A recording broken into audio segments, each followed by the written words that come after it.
What else would be useful to know before we start taking photographs? We are almost ready to begin practical lessons, but first we need to look at 3 more camera settings. These settings are lessons in themselves, yet they are 3 things we should know about, as they will affect the photograph you are taking. They are: 1. Focus. 2. WB, white balance. 3. Photo quality. We are going to break our own manual rule and use auto for focus and white balance. As for photo quality, it is a matter of what you are going to do with the photograph, e.g., are you going to edit it in some advanced photo software such as Adobe Lightroom or Photoshop, or is the photograph going to be just a holiday snap or a photograph to post on Facebook, to share with friends? Let us take a look at these 3 settings. Focusing. Find the autofocus setting on your camera and turn it on. On most DSLRs you will find the shutter button has a 2-position feel about it. As you press the shutter button you will feel a noticeable resistance halfway into the press where you can pause before pushing it the rest of the way. This is the point at which the camera will focus on the subject, but note, only if your focus is set to auto. If the focusing is set to manual, the camera will not focus when the shutter button is half pressed. So we see that when the shutter is half pressed, the mechanism in the lens will focus on the subject and then lock. By lock I mean if you keep your finger in the half-pressed position, the lens will not refocus, even if you move nearer or further from the object. There are other focus settings that will make the camera continuously focus no matter where you point the camera, but that's another setting for later. For now, you need to find an autofocus setting usually labeled as single and see to it that the focus point is in the middle of the viewfinder. This will make more sense looking at the photographs and reading the explanation on the next slide. This locking of focus is usually accompanied by a beep sound from the camera. This beep can be turned off in the camera's menu. It is important to remember that this only happens when the focus has been set to autofocus. Pushing the button the rest of the way will release the shutter and take the photograph. Just a note, it is called a shutter release because back in the days of film cameras, the shutter was spring-loaded. As you operated a lever to wind the film onto the next unexposed section, the shutter spring would be set or charged. Therefore, when you pressed the shutter button you really did release the spring mechanism that operated the shutter. As mentioned, we need to set up your focusing to auto and also in its simplest mode. On the Nikon D850 camera, there is a button in the middle of the focus selector switch, figure 1. You can see the white dash indicating that this camera is set in AF, autofocus mode. The switch is there to quickly switch between AF, autofocus, and manual focus. You will probably find a similar switch on the lens itself. If any switch is set to manual, regardless if it is on the lens or the camera, then the focusing will be in manual mode. On any other camera, there will be similar switches and buttons. It's just a matter of finding them on the camera you own. If you have a Nikon camera, then this should be easier to understand.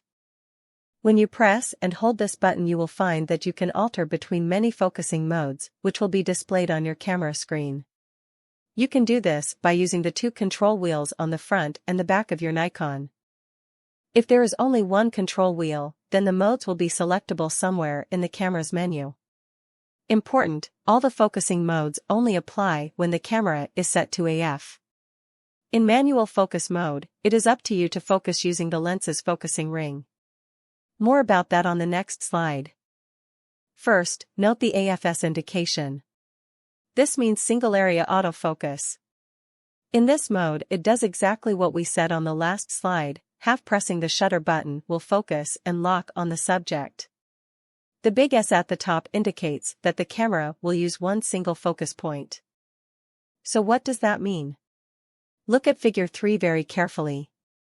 This is a view through the viewfinder, and if you look in the very center of the screen, you will see a very small black square. This is your single focus point. With the focus settings as shown, the camera will focus on the exact point that the square is covering. Later we can look at other settings showing multiple focus areas and focus points, and even how you can move the little square around the screen. For now, set your camera as shown with a single focus point in the center of the screen, and set in AFS mode.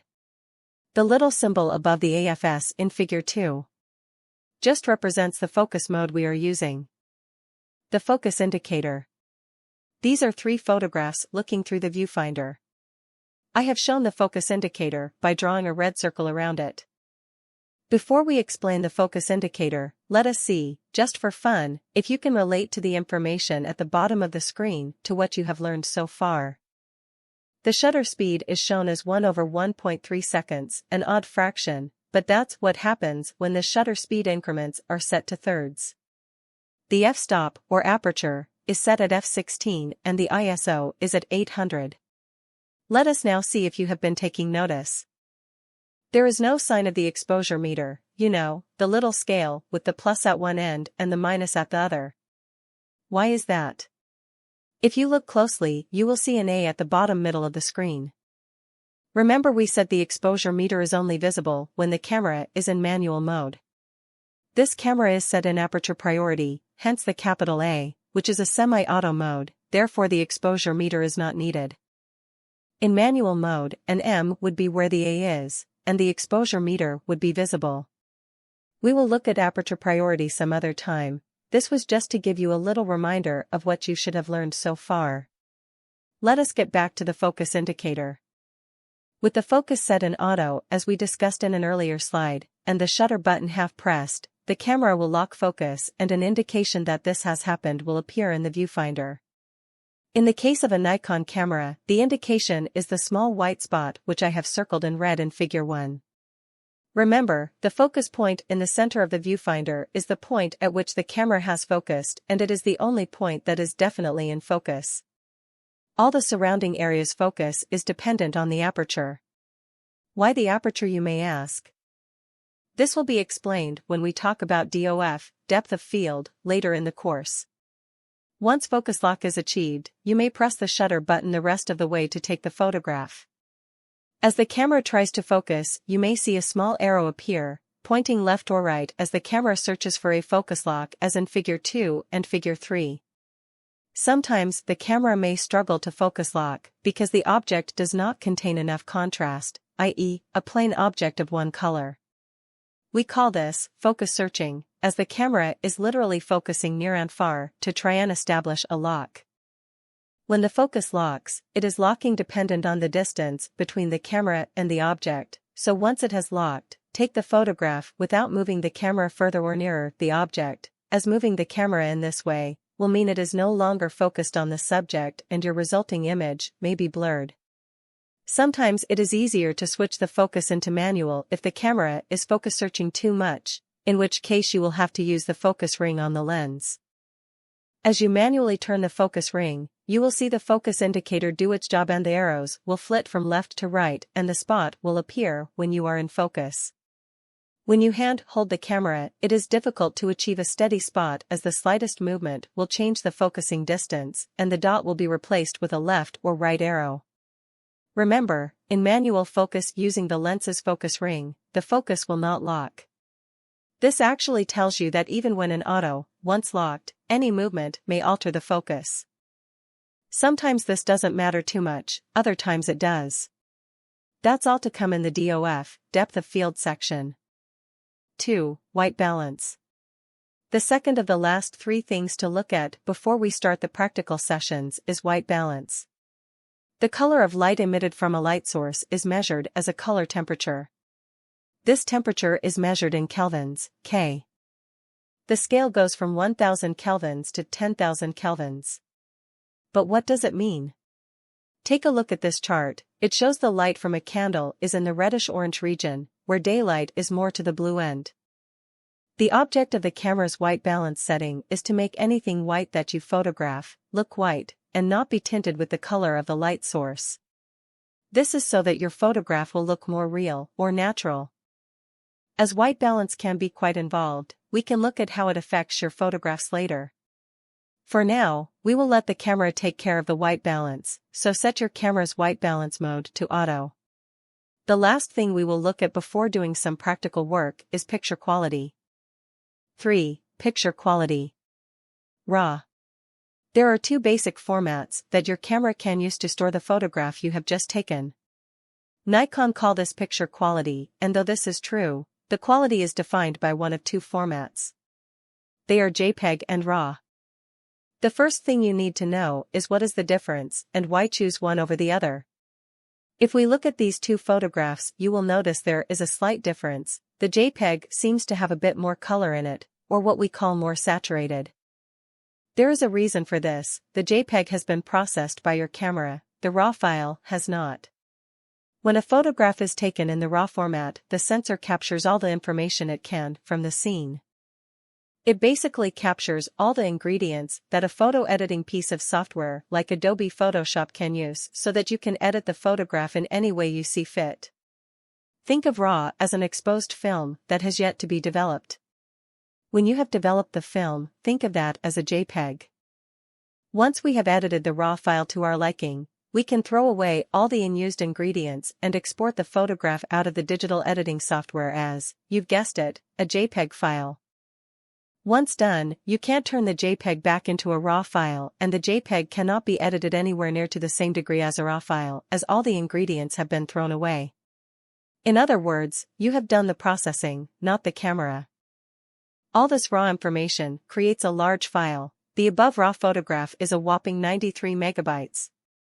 This is partly due to the fact that the size of this RAW photograph taken with a Nikon D850, which has a huge photo sensor, is 8,256 by 5504 pixels.